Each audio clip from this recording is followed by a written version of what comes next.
Sarawak clinch first SUKMA gold. Flood situation under control in HULU BARAM. Babuling Stallport project no way near sick status. Those are the headlines for tonight. I'm S Samivalu and this is TVS Nightline.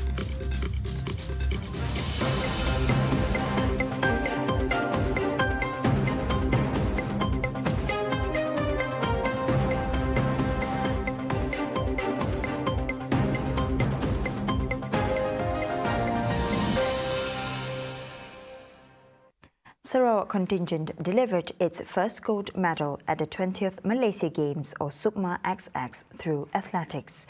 Jonah Chang Regan fulfilled expectations after putting on a stellar performance to emerge champion of the men's shot put event at the Bukit Jalil Stadium. His throw of 16.65 meters secured the gold medal in the fourth attempt. Kama Farhan Ar-Rahman from Perlis settled for silver with a 16.31 meter throw, while Johor's Farm Long Deng took bronze with a throw of 15.84 meters. The contingent also bagged bronze in the women's discus throw event after Vanessa Niaga Frankie recorded a throw of 35.38 meter in the finals. Johor's Nur Atika Sufia Marban Hanizam throw of 44.99 meter taking home gold, while Pahang Nani Sahira Mariata settled for silver with a throw of 39.97 meter. On to the next update. Flash flooding in several areas in HULU BARAM Miri are under control, according to the Sarawak Fire and Rescue Department or BOMBA. Its director, Datuk Khairuddin Rahman, said the water in the affected areas have receded with no needs for a temporary evacuation centre or PPS to be opened. He said assets such as helicopters were deployed to the location to deliver necessities and other aid. Okey, sebenarnya arahan untuk melaksanakan program MTL Monsun Timur Laut. Sebab kalau ikut dari segi keadaan cuaca ni, laporan sebelum awal ni adalah bulan 9 ni dah musim panas, kering. Tetapi apa yang berlaku perubahan musim yang tidak kita jangka, tapi kita dah gerakkan arahan di bawah MTL kita lah, Monsun Timur Laut, persediaan, kesiapsiagaan. Dan kita juga menerima arahan daripada NATMA, terima arahan daripada pejabat untuk kita menggerakkan aset. The heavy rain in the HULU BARAM area since Sunday has resulted in flooding. Commenting further, Khairuddin said the flood situation in HULU BARAM is under control as a result of the cooperation of the fire department and the local community. According to the report of the Malaysian Meteorological Department, Malaysia, the transition phase of the monsoon will start from mid-September until November. Malaysia also forecast the monsoon season to start in November 2022 and will last till March 2023. Kelantan, Terengganu and Pahang are expected to experience heavy monsoon rains from November to December, while Johor, Sabah and Sarawak are expected to experience heavy monsoon rains from December 2022 to January 2023. The Babuling Stallport project is said to be on schedule, discarding elements of potentially becoming a sick project. Deputy Premier Dato' Amar Douglas Uga Embas noted on August 25, actual physical progress was at 19.74% against its schedule of 25%. The project was originally scheduled to be completed on 18 March next year, but this has been revised to February 10, 2024. Uga also added that it was just a malicious allegation for an opposition leader to allege such matter on social media. Uga, who is also Bukit Saban assemblyman, pointed out that the revised date is due to the significant new changes made to its overall plan. Uga further elaborate that the runway has lengthened from its original length of 790 meters to 1,190 meters and the runway strip from 850 to 1,370 meters. This will allow aircraft such as the 2.7-ton Cessna 408 with capacity for 19 passengers and the 2.3-ton Beechcraft King Air 11 passengers to land in addition to the 1.8-ton DHC 6 Twin Otter 19 passengers and the 1.4-ton Cessna X208 Caravan with 9 passengers. The other additions includes a VIP lounge, security X-ray and screening system, baggage check-in and bigger public and staff parking lot and other necessary facilities and equipments. While its original contract sum was at 108 million ringgit, its new specification have been revised to 250 million ringgit. UGA visited the project site after attending a briefing on the implementation of Rural Transformation Projects (RTP) for the Betong Division at the Betong Residence Office earlier today.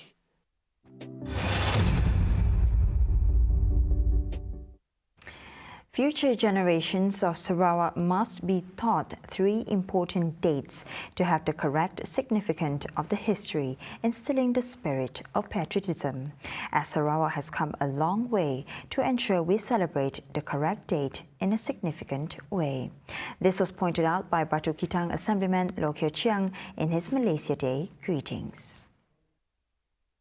He added that both memorable dates to bear in mind comprise Sarawak's Independence Day, July 22nd, National Day, August 31st, and Malaysia Day, September 16, as all dates commemorates different anniversaries of significant changes and movements in our government and nation as a whole.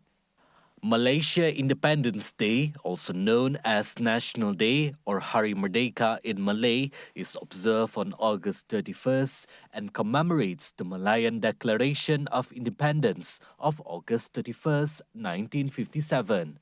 Commenting further, he said it is due to the success of GPS government that Sarawak is slowly and surely gaining back the autonomy we should be getting. He also believes it is vital to put history right so that the future generation knows where we stand. 101 units of single-story terraced houses in Permajaya will be built for eligible first-time home buyers in the B40 income group. The project, undertaken by Housing Development Corporation or HDC, is expected to be completed in 24 months following the 33 million ringgit allocation by the state government. And so HDC, under 12 Malaysia plan, there are more than our premier targeted 2,000 units, and they are doing more than 2,000 units at the moment. And today, we will launch another one called the RSP Kuala Balan. RSP Kuala Balan in Permajaya, which is 101 units. The state government allocate 33 million for 101 units. And at Permajaya, the selling price between 100,000 to 140,000. So even if you consider maximum 140,000, Sarawak government spent 33 million, 101 units, they can get 14 million, you know. He, who is also the Minister of Public Health, Local Government and Housing, said, through the Housing Deposit Assistance Scheme, HDAS, the government also offers a 10,000 ringgit deposit, which will benefit 1,200 homeowners. GPS government under Abang John allocate 10 million ringgit for 1,200 houses. And then after we discussed with Premier, because we said there are about 4,000 houses being built a year in Sarawak, including a private, and he increased to 40 million a year. You know, so 40 million every year to help Sarawakians to own a house. You know. So far, 507 cases since our Premier launch. 507 cases amounting to 4 million has been approved, and out of that, right, 71% are B40. He said so when officiating at the handing over of the Housing Deposit Assistance Scheme, HDAS, at a leading hotel in Miri on Wednesday, September 14. In other matters, another iconic figure has left us. Just today, September 15, it was announced that former MIC President and Cabinet Minister Tun Dr. S Samivalu has passed away peacefully at his home in Kuala Lumpur. His death was announced by Datuk Sri Dr. S Subramaniam, who was also the party's former president, in a Facebook posting. Samivalu, who was 86, was the Sungai Siput MP from 1974 to 2008. He served in two ministerial portfolios as the Works Minister from 1979 to 1989 and later from 1995 to 2008. Meanwhile, from 1989 to 1995, Samivalu took up the portfolio as the Energy, Telecommunications and Post Minister. Born on March 8, 1936, he was the longest-serving MIC president after holding the position for 31 years from 1979. Samivalu served under three prime ministers during his time in the cabinet, Hussein On, Dr. Mahathir Mohamad, and Abdullah Ahmad Badawi. He was also one of the longest-serving ministers, having been in the cabinet for 29 years. He retired from politics in 2020. Meanwhile, for those who wish to pay their last respects may do so from 2 p.m. at his residence. The cortege will leave at 3 p.m. tomorrow and arrive at the DBKL crematorium in Cheras at 4 p.m.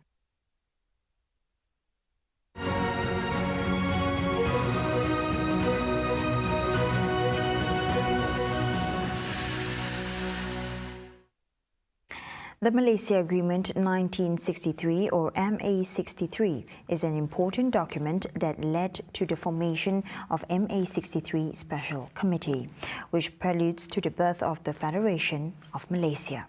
Of late, the matter has gained newfound traction and has been a hotly debated topic. However, the younger generation are not aware of the rights under MA63. Thus, education in the school syllabus is needed to inculcate the MA63 struggles.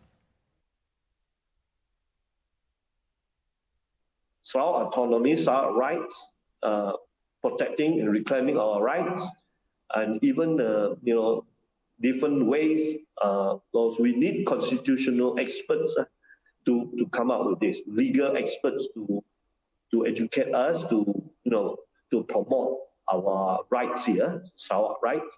But for the young people, we have to come up with syllabus, we have to come up with textbooks, guidebooks, etc., workbooks, etc. for them. Perhaps we can start a clubs in the school. After all, Sarawak, we have our Minister of Education, Sarawak as well, and through other NGOs. But the government need to sponsor a whole thing so that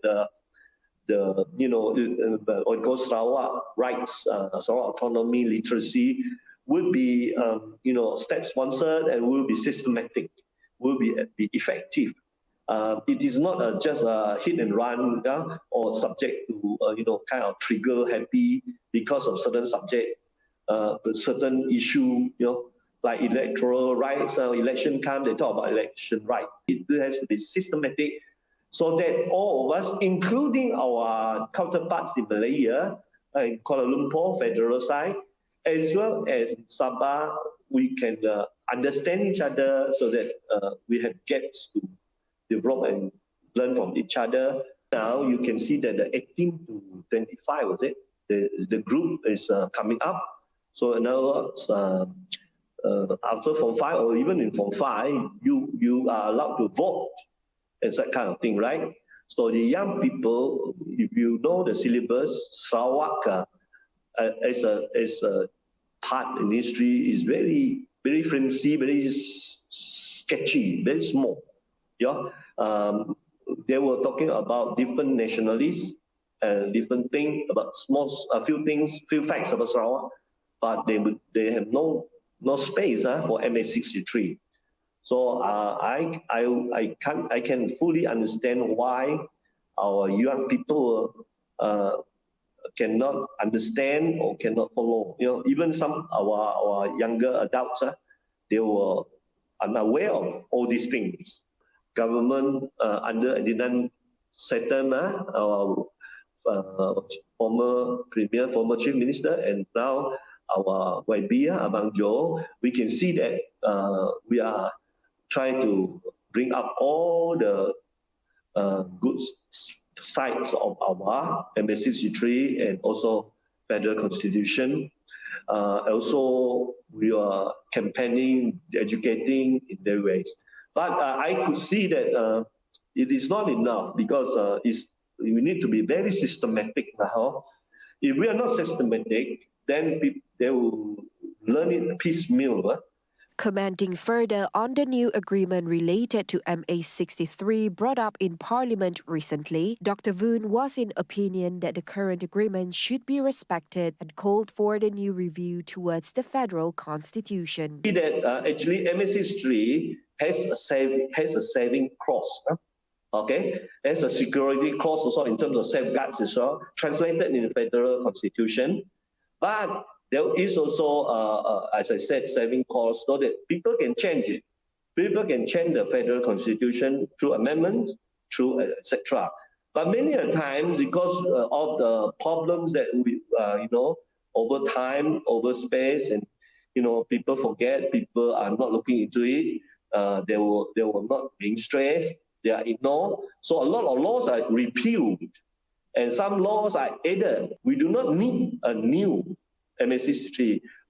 We need a very updated, revised federal constitution, so that federal constitution will reflect the aspiration of Sarawakian and can be traced back to MA63, which is a birth certificate, and more importantly, Chapter 3 IIGC 63, Covert Commission, debate, CPA, and also even Brooks Times, the Adat, yeah? Now the Adat Majlis is the Adat, is very important. All this needs to be seen as one entirety, I would call it.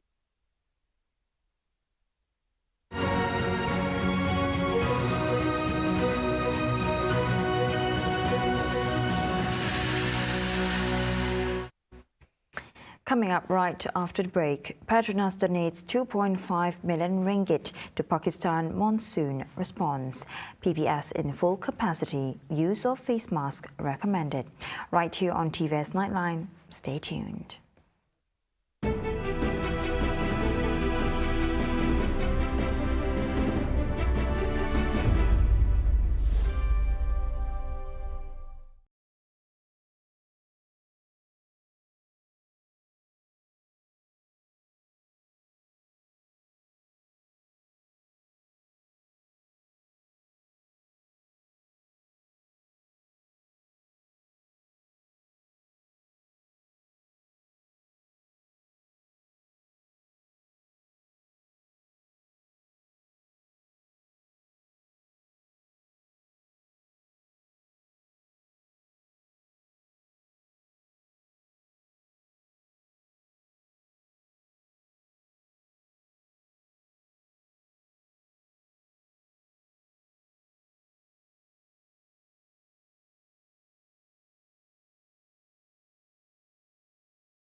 Welcome back to the Nightline.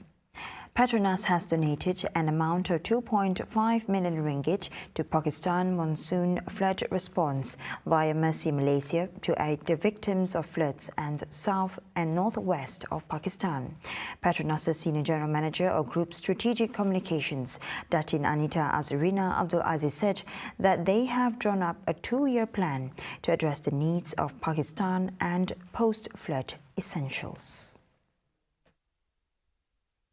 The funds will be used for the mobilization of Mercy Malaysia and Aid Pakistan in a phased implementation via flood recovery, preparedness and community resilience programs, which the initiatives are expected to pass out over the next 25 months.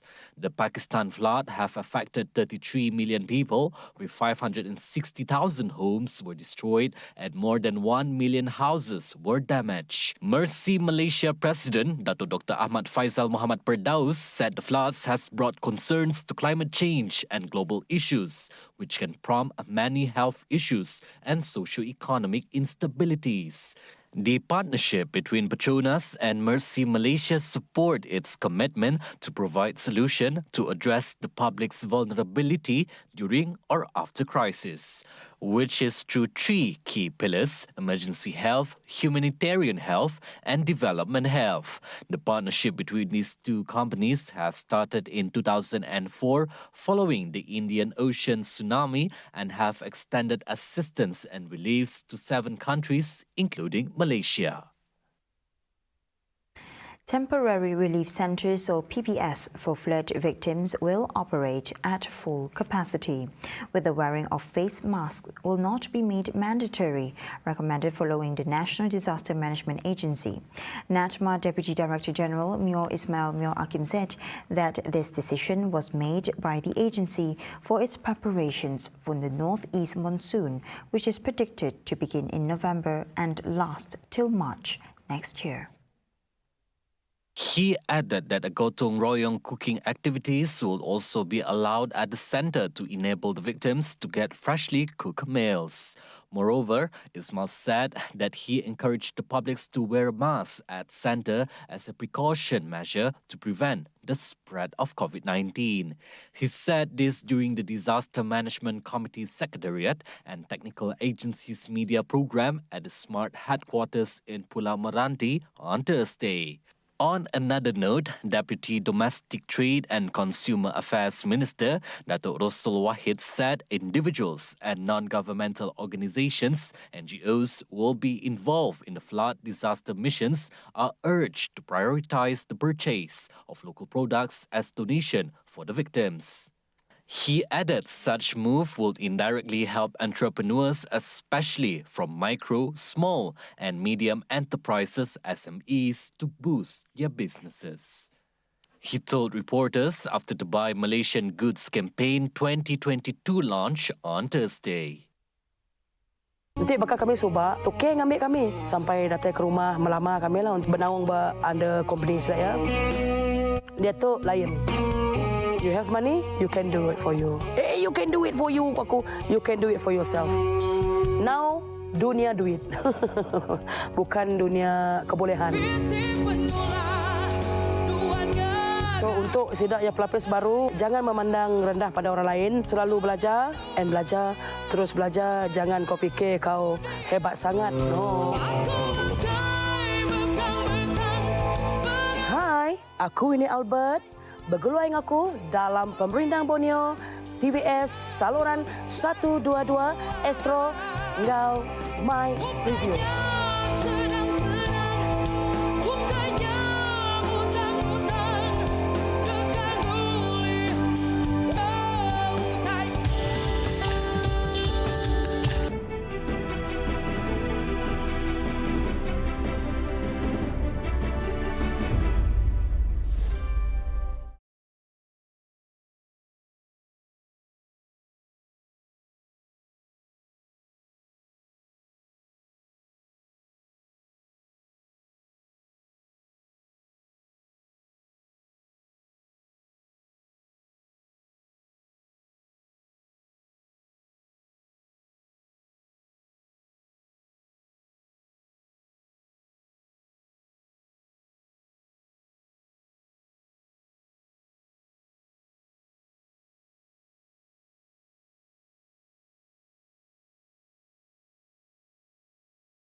Thank you for staying with me.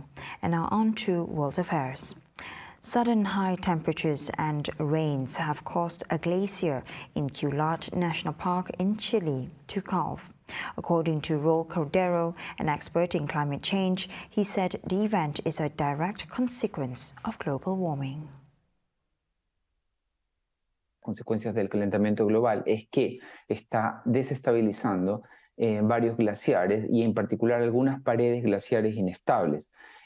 Cuando se registra, por ejemplo, episodios de altas temperaturas o de precipitaciones líquidas, estas paredes glaciares pueden colapsar. Desafortunadamente, ese es el caso de lo sucedido en los últimos días en la Patagonia, de manera similar a lo que ocurrió hace un par de meses tanto en el Himalaya como en los Alpes. Cordero added that the region of Patagonia has experienced abnormally high temperatures that exceeded 0 degrees Celsius and even past the 15 degrees Celsius. Frecuente porque este tipo de eventos son gatillados por olas de calor o por eventos de precipitaciones intensas líquidas y ambas cosas están sucediendo también de forma cada vez más frecuente en todo el planeta, no solamente en Chile. Justo antes de que se registrara este desprendimiento, en esta zona de la Patagonia hubo una ola de calor con temperaturas muy anómalas para la fecha, muy superiores a los 0 grados, superiores incluso a los 15 grados, que son temperaturas muy anómalas. Pero además de eso se registró el arribo de un río atmosférico, que es básicamente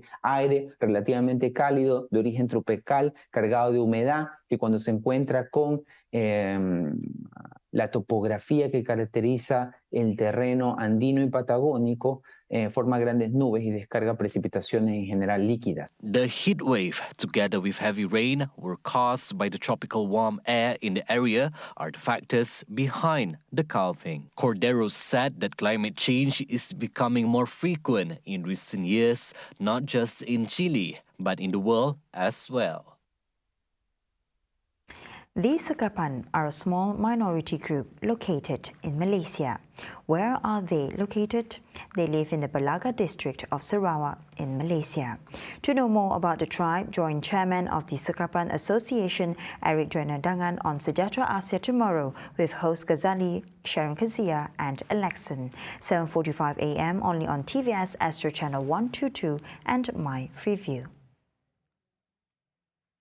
See the world closer with TVS as we bring you the latest news updates both locally and internationally by heading on to our official website at tvstv.my or follow us on our social media platforms. Those were the updates on TVS Nightline. I'm Shel Shamiato. Thank you for watching.